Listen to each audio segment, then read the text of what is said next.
And when you can land it like that, the story is not just a story anymore. It takes on that real life, right? Because you're talking about someone who's sitting in that room, or you're talking about an experience that someone can actually say, whoa, that's me. And when you can get someone to say, whoa, that's me, you've done your job.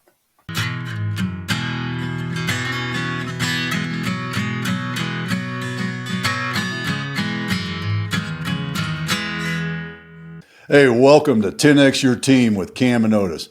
We're a father-son leadership podcast where we talk.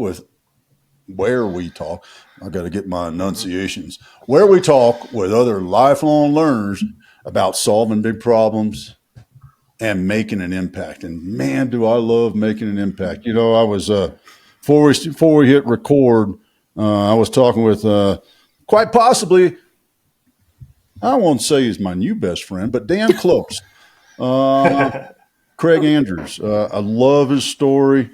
I'll give him a plug, ally for me. We're going to have him on the show in a little bit there, Cam. He's got a hell of a story. And, you know, one of the things our 30-minute call, we had to end at an hour.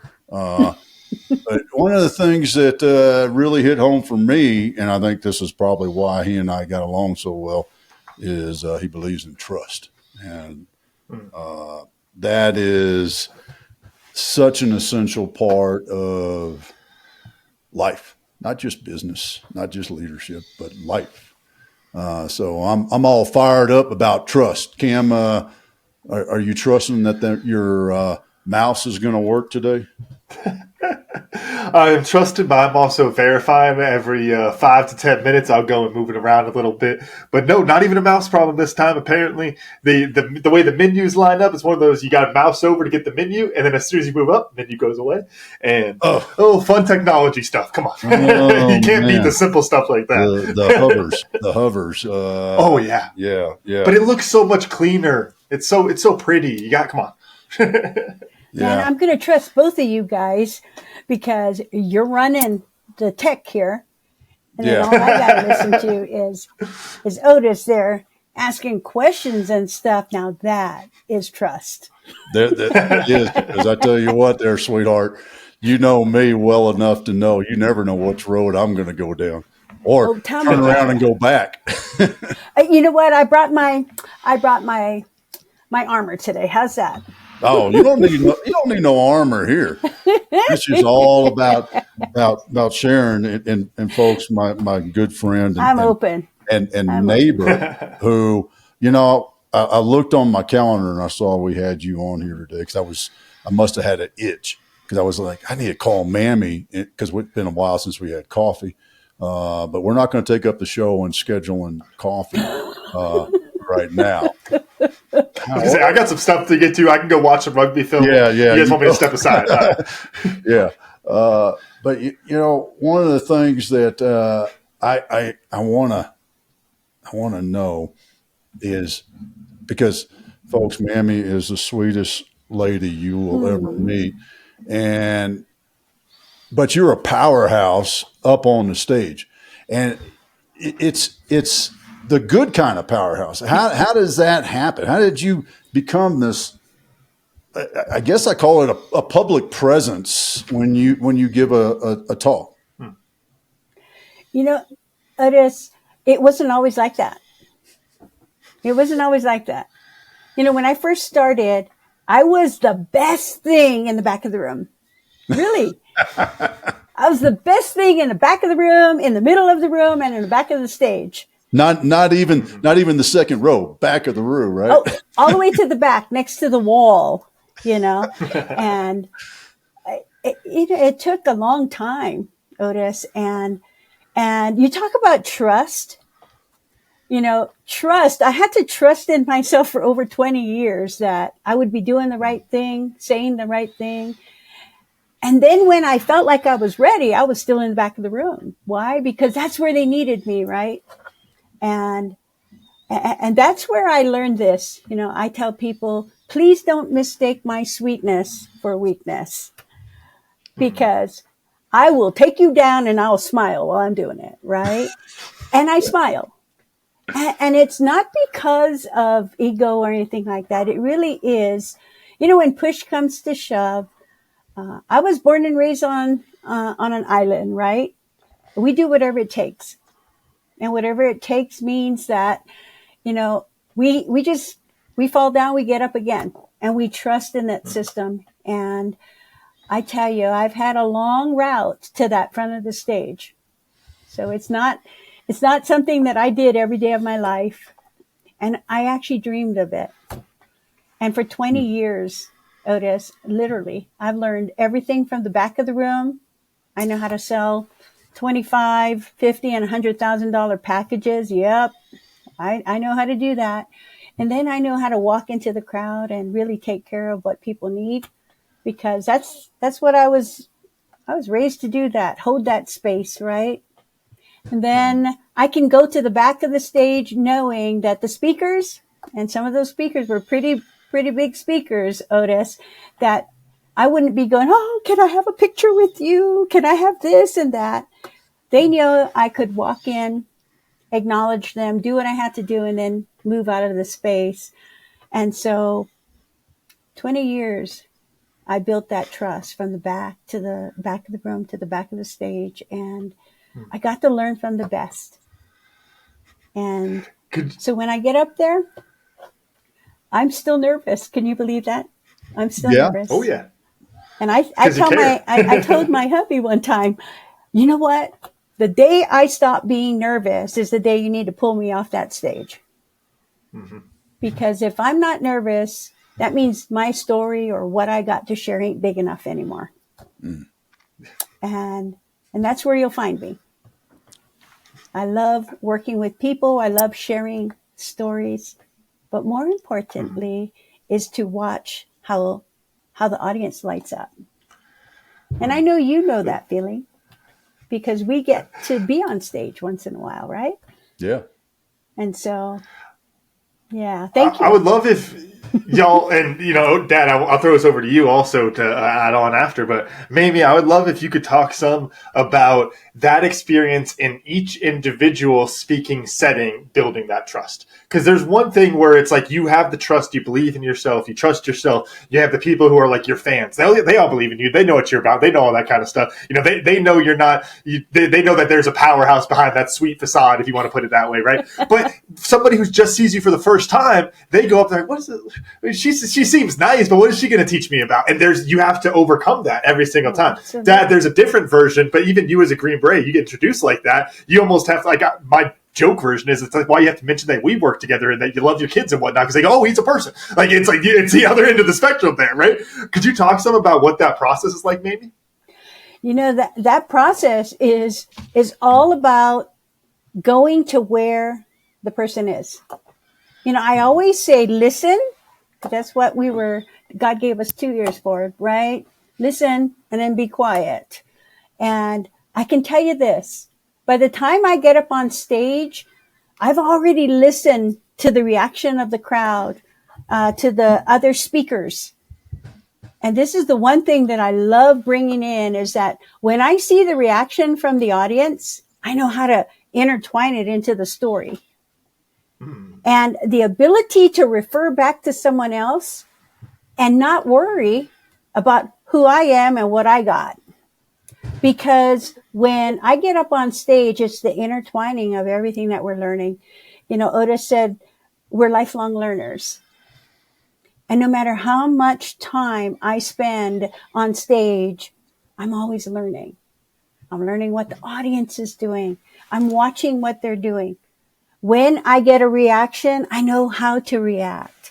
Not react, but I know how to actually take that to the next level. And the biggest skill that I believe I've learned for working in the back, in the middle, and in the back again is people want to be heard and they want to be seen. And with that in mind, Camden, I can go on stage and really speak to the person in front of me because I've listened and I've watched. And the other thing too is, being from Hawaii, my culture is oral history.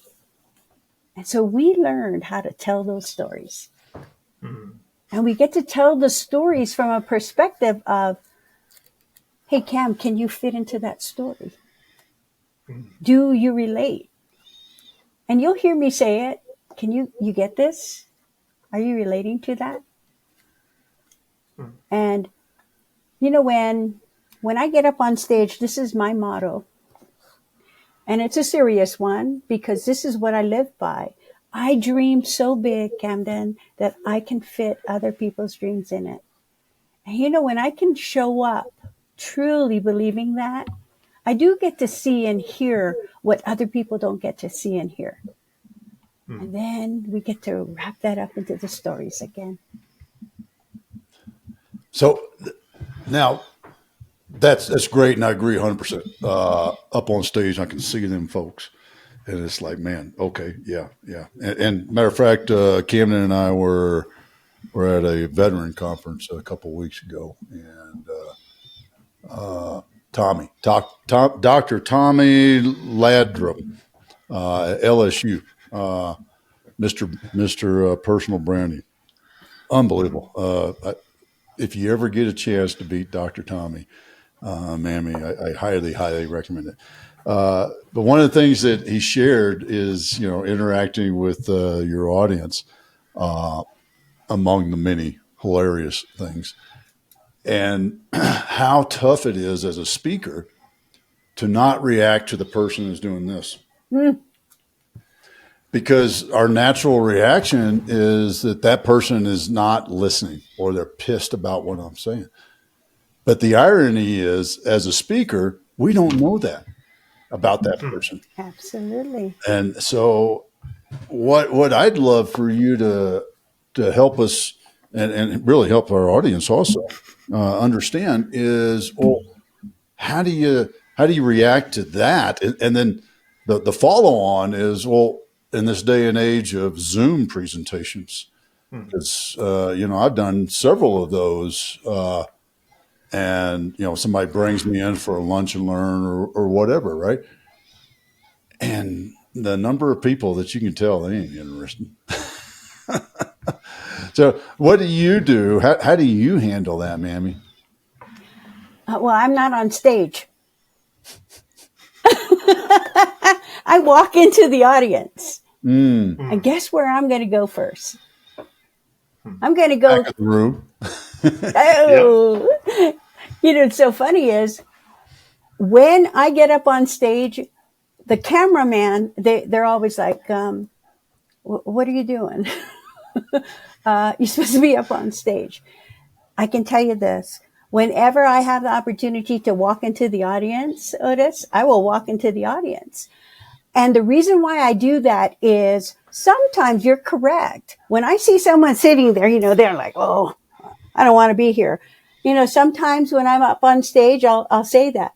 How many of you really wanted to be here? By raise of hands? Awesome. How many of you actually was forced to be here? Please raise your hand. And then sometimes I'll say, and I know some of you don't even want to answer that question, and I'm okay with that. And so there are times where that works and not. And then what I do, though, is I know that if I go into the audience, I get to make a connection that not all speakers are willing to make. Yes. And I don't have a problem when someone is sitting there like that. I don't have a problem even walking past them and then stopping and putting my finger, not my hand, guys, okay, but my finger on their shoulder. And then I start talking. I keep talking. And, it's amazing. You can understand what's happening just by that one finger touch. And at first, sometimes they'll go like this, but sometimes they'll just sit there and I'll keep talking. I'm going to lean into it and want you to rub my shoulder a little bit. Well, I'm a little cautious about that one, but anyway. I know, but But that's what I do. I mean, the interaction, and I've done this in small classrooms.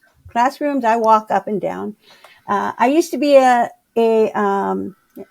a lecturer at a university. Nobody slept in my room. You know why? Because I'd walk around the room. And the other thing too is I use tonations. And so when I'm talking, I'll go loud and then I'll go soft. Mm-hmm. And I'll read the audience near me.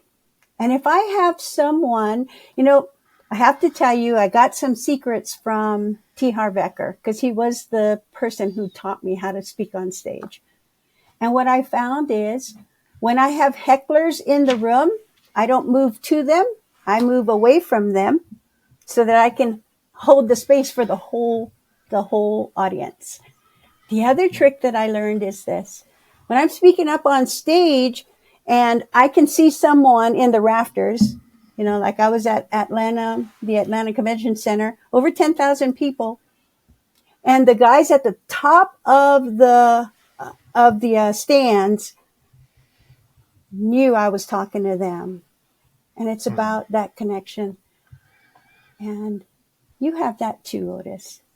You walk into a room and people turn and listen and they look. And it's because of that presence where we walk in and it's non-threatening. We really do want to hear and see the persons in the room. And, in Hawaii, my grandma always said, when you speak to someone, speak to them. Don't be doing this or on our telephone. And that's what I've learned, Cam. When I'm in a big crowd, I make contact with even the person sitting in the rafters. Mm-hmm. And they feel you. That's a difference, yes? Mm-hmm. And that's the authenticity that I've learned as a speaker. And that's a connection that I have with my audience. Mm-hmm. And it's not something I have to work on, Otis.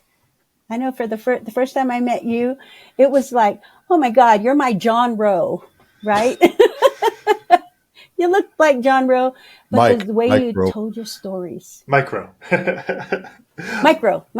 Sorry. Micro. Oh, don't worry. We corrected before. He hasn't called me yet. No. You got it wrong. Still waiting. Only 2 connections away now, Dad. Shout out to Scotty. Cam, I think it's about the connection. Yeah. The connections. Well, and talking about building that connection, one thing that came to mind was kind of going back to the first question I had, or first discussion topic, if you will, of the trust. It's almost like you have to rebuild trust as you're going. And it's like, look, like, yeah, when I first get up, I'm selling you on the idea I'm going to be up here, I'm going to talk for 30 minutes. Well, 15 minutes, I got to sell you, you got to keep paying attention for 15 more minutes. Like you have to sell the person on paying attention to you, on giving you up that attention space and building that trust. Could you talk some about that aspect of it? Because I think that's a different way of looking at trust, but really, like I said, it's in the same thing. Yeah, it's trust.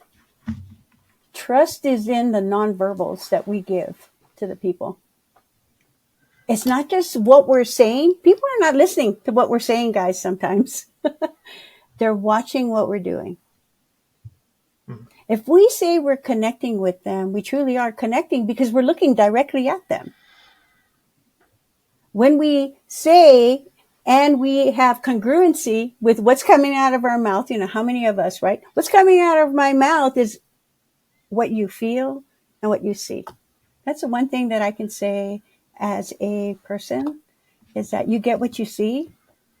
And sometimes you think I'm sweet and soft, but when I need to, I'll be loud and boisterous. And I do it from that trust that I've gained with people sitting in front of me.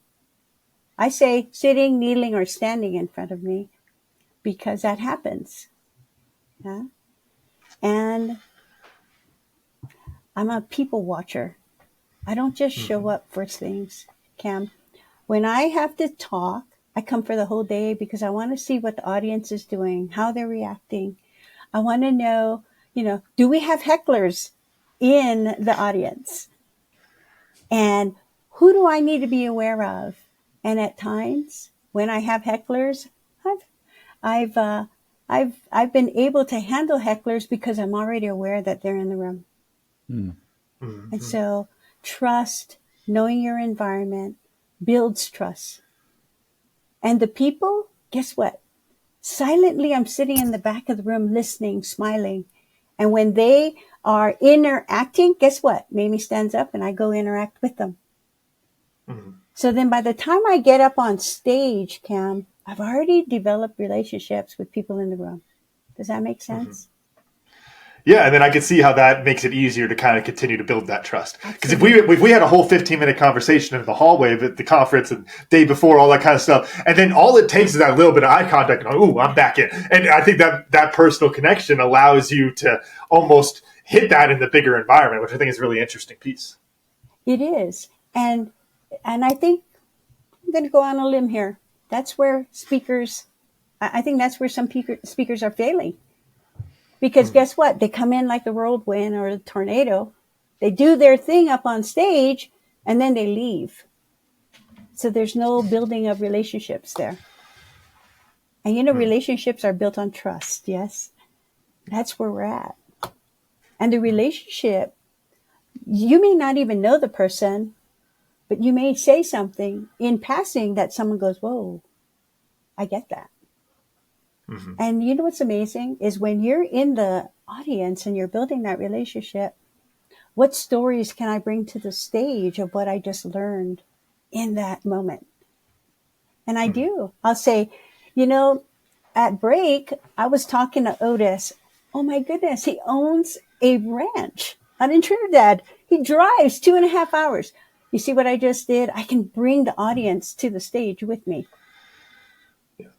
Because I will also acknowledge the people that I'm acknowledging. Mm-hmm. That, I think, is the building.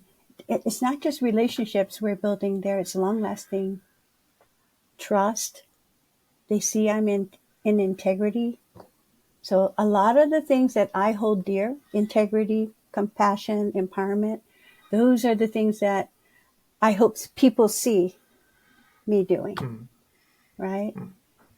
So what do you do the virtual? How do you because you can't do that when somebody hires you to do a whether it's a lunch and learn, you name it, but it's on Zoom or whatever platform.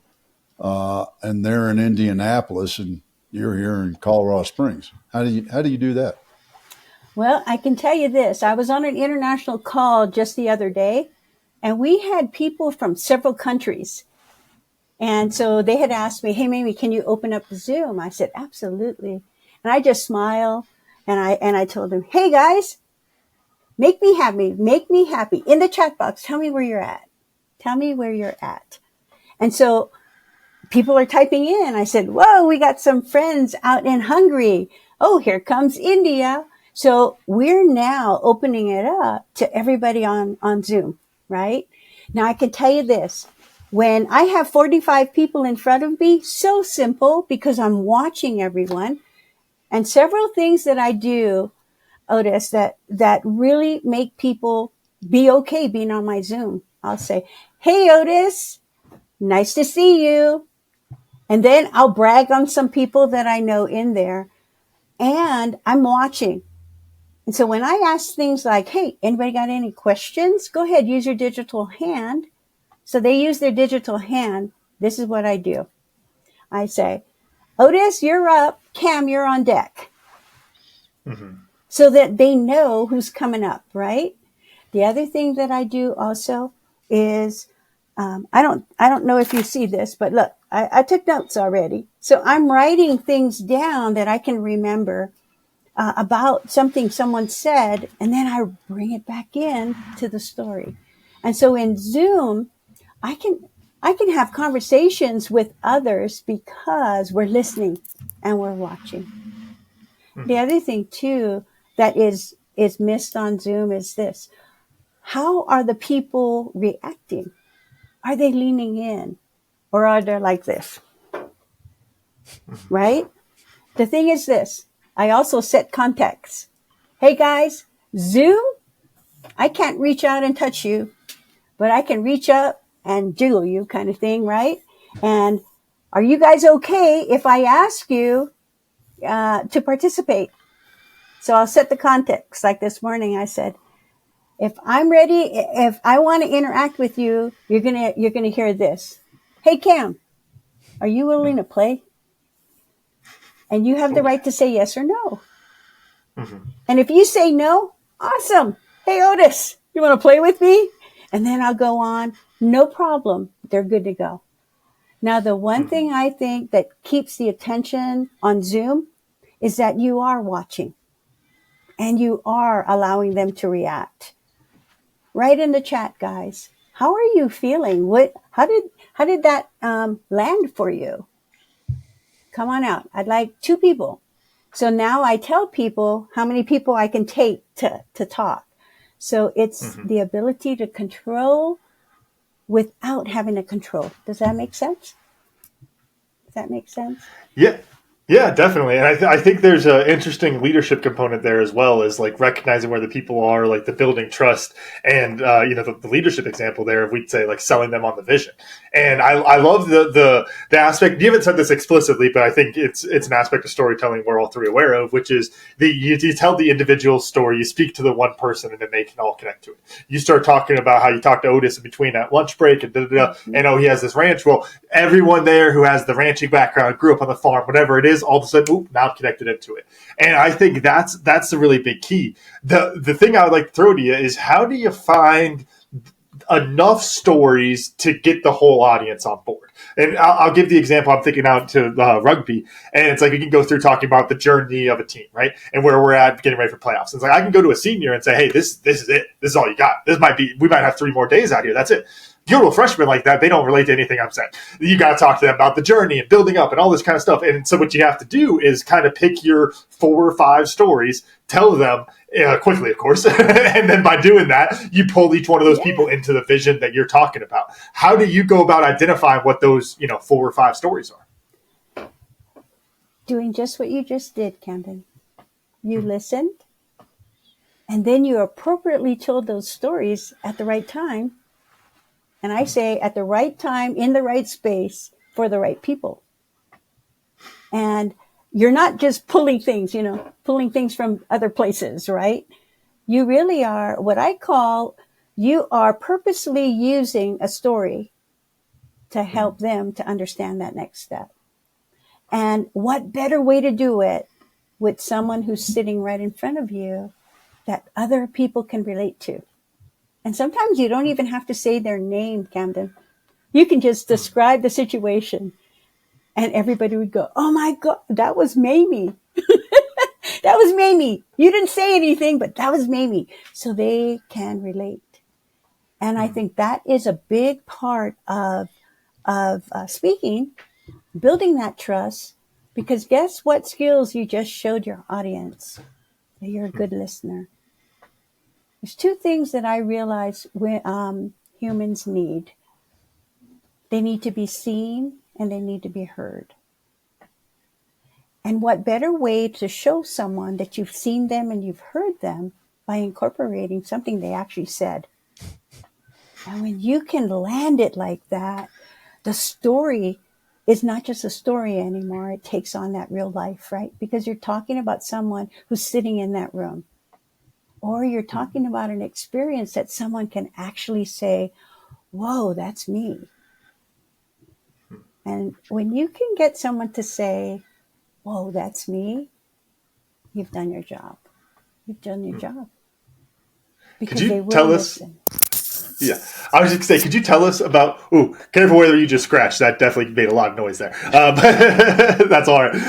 No, I would love if you could tell us an example of that mirror being held up to you. Because I always think that's an interesting thing. The great speakers, of course, they might have the ideas of what you're talking about, but there's a lot of freestyling up there. There's a lot of on the fly, trying to tie in the stories, all that kind of stuff there. What was a moment that you had where somebody was like, maybe you said this, and you're like, I said that? Like, what the heck are you talking about? It's like, oh gosh, or that's a pretty good one. Let me write that down. Talk to us about something like that, because it's always interesting having that mirror held up to you as a speaker. So I'm going to turn it around with a question, Camden. Can you imagine this? You are on a roll and you're talking, and sometimes you're just talking and it's just coming out, right? So the flow is there. And then someone goes, hey, Mamie, can you repeat that? And I'm like, hell no, I can't repeat that. I don't know what the hell I just said, right? So, is I that had a allowed? client did that to me this morning. Wow, that was great, Otis. Could you repeat that so I can make sure I write it down? I'm like, yeah, no. I know. Isn't that feeling of flow? I call it the flow, right, Otis? It's the flow that sometimes you just can't. It just won't come back. And that's why I tell people, listen. And if there's something that you want to hear, you got to make sure you write fast, because sometimes I can't remember what the hell I told you. Yeah, I hope somebody wrote that down, because I sure as hell don't know what I said. I know. So, it's not perfect out there, Camden. And I think being honest about it.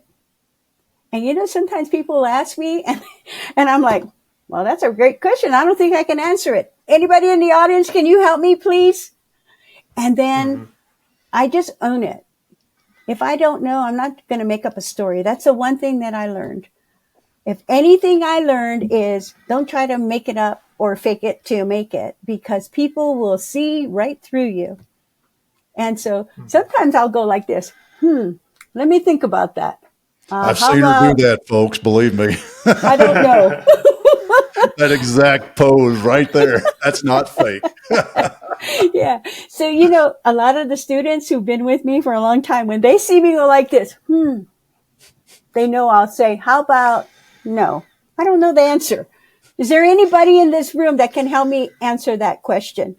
And, the other thing, if you notice, I don't go, I don't know what I can't answer the question. This is what I do. This is what I learned. I don't know. Can anybody in this room help me answer the question? So guess what happened? I put myself in a very vulnerable position. And guess what? If I ask and nobody will help me, I'll just stand there and I'll go, is there anybody that can help me? And I'll be quiet. And people in the audience, they feel sorry for me. So guess what? Somebody will stand up and they'll help me. And folks, if you're in the pickup truck, what Mamie just did, when you get home, you need to jump into the YouTube and watch this. I did it again, didn't I, Kim? I said the YouTube. You need to jump into YouTube. She's spreading her arms out, opening herself up to be showing the vulnerability to invite the audience in to help her. That's what she's doing, folks. Thanks for that, Otis. Yeah. Sometimes I forget. And I think that's a big one. Yeah. Well, and that makes me think of something else that I think, whether we're talking about speaking on a stage or, in a small group of people out of the rugby field business, whatever it is, there's this aspect of like the being very animated. And, I think when you hear like comedians talk about it, it's like, the act outs and this very, very exaggerative, that especially would go back to some of your favorite comedians, I'm sure. It's like, because I think that it kind of phased out a little bit with the modern folks. But anyway, the idea being that it's like you have this really big exaggerative act out. What is the value to that as a speaker? Not just trying to get a laugh, even though, hey, maybe the laugh is useful if if you need that to help to build trust and get people comfortable. But what are your thoughts on those kind of act outs of, I guess I'll give you two parts of the question, maybe. Of one, when can you use that to help build that trust? And then two, what does it look like when somebody does it too much? Like the comedian example, somebody stomping around like, what the hell is Camden doing? That's not funny anymore. There's got to be a real example like that too, right? Oh, yeah. That's what I call moving with purpose. Moving with purpose. All right. Moving with purpose and congruency is what the audience is watching for. I mean, I sat in an audience one time, Camden, and this guy up on stage, we were going through what they call a breakthrough. Okay. And his breakthrough was him on stage crying. But this is how he cried. I'm like, what the hell is he doing? I couldn't feel it. It wasn't genuine. That's why when you use motions, when you move on stage, I say move with purpose. But don't pace. Most speakers pace back and forth. I'm like, hello, stop going back and forth. Distracting. Move with purpose. Everything that you do, the audience is watching. And I'm not saying to move like a robot, Move with purpose. Use your gestures that match with what you're speaking about. You want to talk about dreaming so big, then lift up your arms. Don't do this. Dream so big that you can fit other people's dreams in it, right? And okay, viewers, sorry about that. I say when you dream so big, your arms better be going above your head, right? That's big. Dream so big. The other thing I see on stage too, Cam, that is not moving with purpose. Yeah. How many of you, blah, blah, blah, blah, blah, blah, raise up hands? You don't get a reaction. How many of you know that when you move with purpose and you ask someone to raise your hand, you raise your hand and you raise it? So I'm going to tell you a secret. With speakers, the most expensive real estate is not right in front of me or in the audience. The most expensive real estate, Camden, is above your head. Because this is vulnerable positions. When you can raise your hand above your head, you are way open to the audience. And when you are able to use those motions and the tone, you can be loud, you can be soft. And sometimes when I need people to give me attention, this is what I do. Hey, Camden, Otis, lean in. Lean in for me. And they're like, what did she say? I said, lean in. Lean in, guys. Here we go. And then you give the information that you want to give. So moving with purpose is understanding what is it that the audience is waiting and expecting for. And what are you sharing with them? And are you using your voice as well as your body to keep that attention? It's a lot, right? But there's a lot of things that you can do, and you don't always have to be loud. You don't always have to be loud. Okay? Hopefully that answered your question. Yeah. You did, and you did a perfect demonstration of not having to be loud there at the end. It was perfect. Folks, there's nothing wrong with your radio. It's okay. You know what? Whenever I hear, you and I have talked about the moving with purpose because, I used to be the pacer.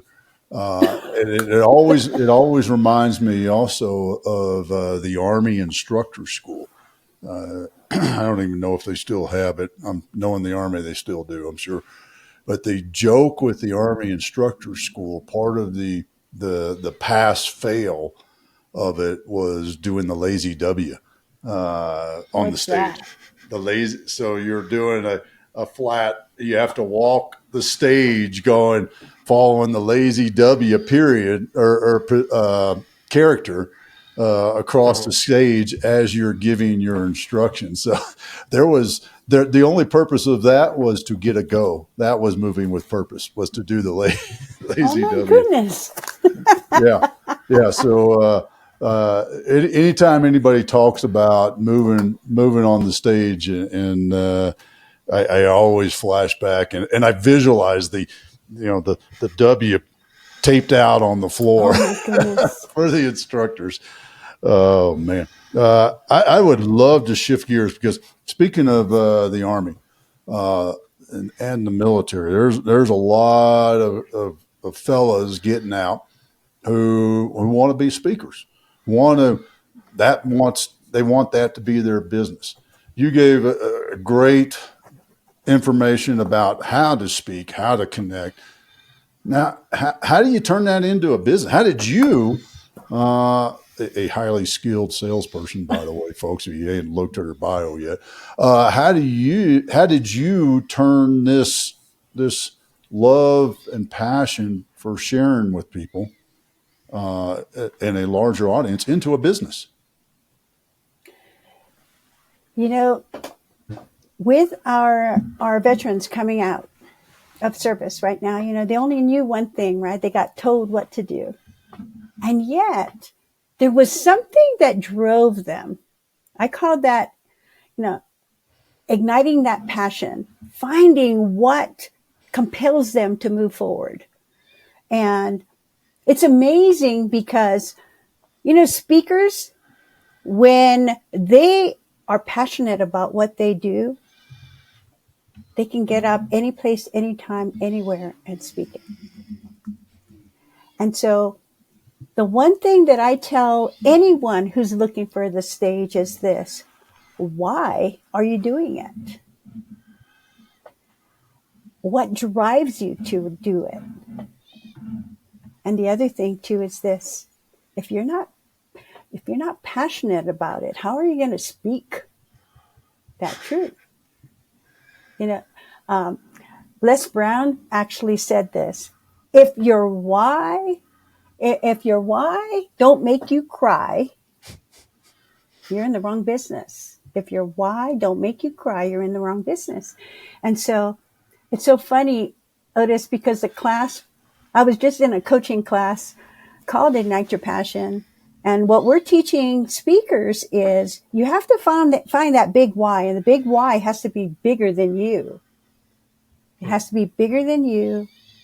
And you can start speaking for just finding small groups. Finding that it's not the big niche. It's finding where the people will listen to you. Remember I said two things, right? People want to be heard and they want to be seen. Well, what better way to start than with what's comfortable? And then as you are working it outwards, your why gets bigger. Why? Because people say, hey, you got to meet this guy, Camden. Man, he talks about this and he's so passionate about it. And you might want to invite him. They also run this amazing tribe, right? So you add in little things. But if they don't have that why, and it's not aligned, I call it, you have to align with your values, what's important to you, your vision, and what promises are you making, and are you going to keep it? I see so many people out there speaking, and they're presenting stuff, and they don't even deliver it. That's a problem. And there are going to be some people who are going to go with gut. I feel you. I see you. And then there's going to be the naysayers. You have those two people all the time. The thing is this: as long as they are aligned, what's coming out of their mouth aligns with not only their heart, but also what's coming here, because so many people are stuck in their heads. It's that focus. Start where you're comfortable, and then find someone who'll take you outside of that comfort zone and stretch you a little bit more. And then what I tell people to do is, give before you receive. Give before you receive. And if you give of your time to the right space, to the right people, you'd be surprised how quickly that happens. And I also tell people, have content, guys. Know exactly what you want to talk about. And if you talk about something that you love, you don't have to make up any stories. You don't have to make up any content. You just get to speak from your heart. I've seen that with your dad, Otis. He talks on leadership, right? And you can tell when someone is living what they're talking about, not just talking about it. They're living it, right? So find that why. Then, use Trusty GPT and ask GPT this, guys. For those of you who are forward thinkers now, ask GPT. Give me the names of organizations or places I can talk that want to hear about blah, blah, blah, blah, blah. And start there. Can I tell you a story? Well, okay. All right. Just this one time. Just this once. Just because you've built trust so much. Oh, I just love you guys. I can go on and on with you too. But so I worked for Special Olympics for 35 years. And part of my job was I had to make my own salary, and I had to raise $2.5 million to sustain the program. And this is the other thing I learned as a speaker. I can't do this by myself. So guess what I did? I went out to one of the organizations called Toastmasters, who could help me systemize a speaking program. I picked 12 kids from my Special Olympians, and we had them find the passion that they wanted to talk about. So I had a guy named Charlie. Charlie was 92 years old, and he ran the 50-meter dash in 10 minutes. His hands were going fast, his legs was going fast, but he was running like the turtle. He won a medal that day. And when I had to go out to the island of Molokai, I said, Charlie, would you like to come with Auntie Mamie? 92-year-old man calling me Auntie, right? You want to come with Auntie Mamie? I need to go talk to the Booster Club. So Otis, this is how we got him started. We found what he wanted to talk about. He wanted to talk about how he won that medal and how Special Olympics gave him the opportunity to travel, to do all these things. And guess what? We incorporated that into a story. And I have to tell you, most of my athletes couldn't read. So guess what we did? We put together picture boards so they could follow the picture boards. By the time we were done, Charlie got me all the sponsorships that I needed for the island of Molokai, because he spoke with purpose, he spoke with passion, and he spoke from his heart. And it started with 3 people in a room. So Otis, part of how do they get started is get started. And find somebody who's willing to help them get started. There's so many different organizations out there, yeah. And so there's passion that has to come when a speaker is speaking. And then finding that why and helping them explode that why makes it for a good story, Camden. Is that good? Yeah, I love that. I love that story about Charlie. That's so cool. And whoa, excuse me, getting all choked up here. It just shows you that, truly, everybody has a why. Everybody has a purpose. And when you find that and help that person discover that and use that for something like in Charlie's case, he's passionate about running his race, wherever it may be. Mm-hmm.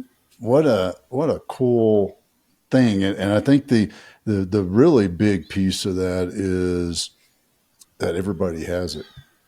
And I think there's too many folks who are out there that are like, nah, I ain't got it. I ain't got a purpose. I ain't got it. It's like, no, dude, you do.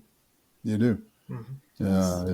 If Charlie can come up and discover it and get in front of people and share it, that's anybody can, right? Absolutely. And that's not belittling Charlie at all. That is upholding him as an amazing example. I just want to. One other thing I just was thinking about, and I'm trying to formulate how to ask this question, because I love the island aspect, and the family connectivity and the larger family of being on an island.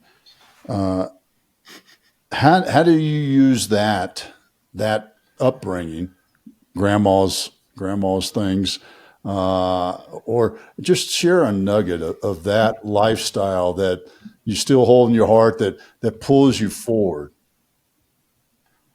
Well, you see it in all my emails and all my letters. I start with aloha. That's my salutation to you. The other thing too, and what drew me to you guys, is this, Otis. You talk about tribe. I talk about ohana. And I can say this.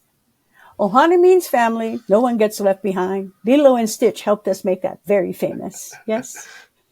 Yes, they did. They did. When all is said and done, though, Ohana is family. Your tribe is your family. It's the one that you're born into, and it's the one that you choose. And that's the bigger part that Grandma talked about is family. We can go anywhere in the world and we can find family.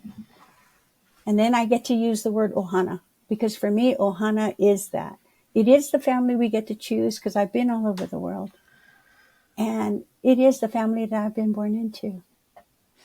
And so you'll see, when I see beautiful pictures of you and your family, I say Ohana. That's all I have to say. And people know what I mean. It's family.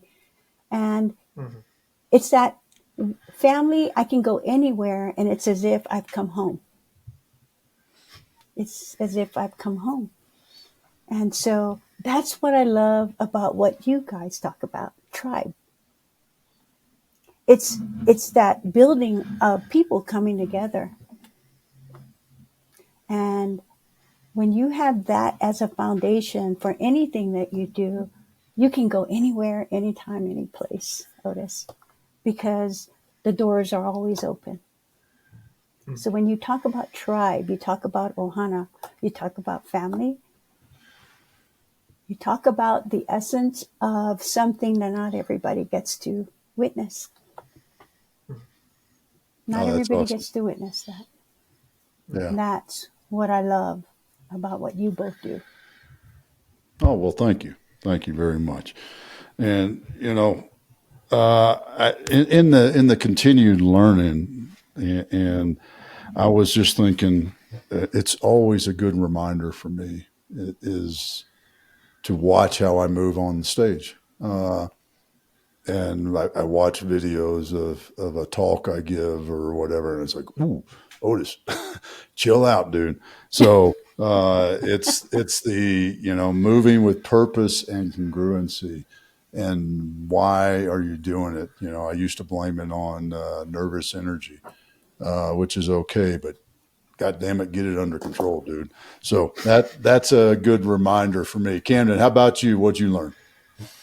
Yeah, I got a simple one here, which is Post-it notes. Maybe when you showed your notes, I was like, you know what? I'm in a notebook guy. I got my drawer full of old notebooks back there. Love the notebooks and all that. But I see the value of like, oh, this I can put up and I can put up right here. And now when we're chatting, it's like I've got my point of reference right there. And it's like those little stories or the little notes like that. I think there's a good application there. So I'll have to go get some Post-it notes after this. Mamie, how about you? What'd you learn? What I learned is this. When I'm in good company who knows how to smile and laugh, that takes me home. And it allows me to just be who I am. Mm-hmm. And you know what, Otis? I think I've missed that. And so your reminder to me is this, is to actually go find that tribe and that family that can make me smile like I'm smiling. I am so serious. Every day of my life, I'm so serious. And just being with you guys reminded me that laughter and smiles go a very long way. And you made me miss my mom and my grandma today. Because this is what we used to do. And so thank you so much for that opportunity. Awesome. Mamie, how do folks find you, follow you, see what you got going on next? Oh man, this month is crazy. I'm on 4 different stages this month. So every weekend I'm on a stage. I'll be traveling from Denver to Orange County to Clearwater, Florida, and Clearwater, Florida to Toronto, Canada. And so I'll be doing the whole loop, ain't you? I've been doing the whole loop. But how you can reach me is, Facebook is where I'm always at, guys. So at Mamie Lamley, Facebook. If you want more information, Mamie at empowermentonfire.com. And I would love to have an opportunity to sit and chat and get your stories. Awesome. Mamie, thank you so much for your time today. Always a pleasure hanging out with you. My pleasure, Otis. And thank you so much for the opportunity. You've just expanded my heart today. And my smile muscles, my smile muscles has had a really good workout today. Awesome. Awesome. Camden, run us out. All right. Thank you all for listening to today's episode of 10X Your Team with Cam and Otis. And a special thanks to our guest, Mamie Lamley, for joining us today. Remember, you can watch full episodes of the show on YouTube at 10X Your Team. And if you enjoyed today's episode, please make sure to pass along to other lifelong learners in your tribe so they can enjoy it too. Follow us on Facebook, Instagram, and LinkedIn. As always, that full archive of episodes available at www.10xyourteam.net. Thanks again. We'll see y'all next time.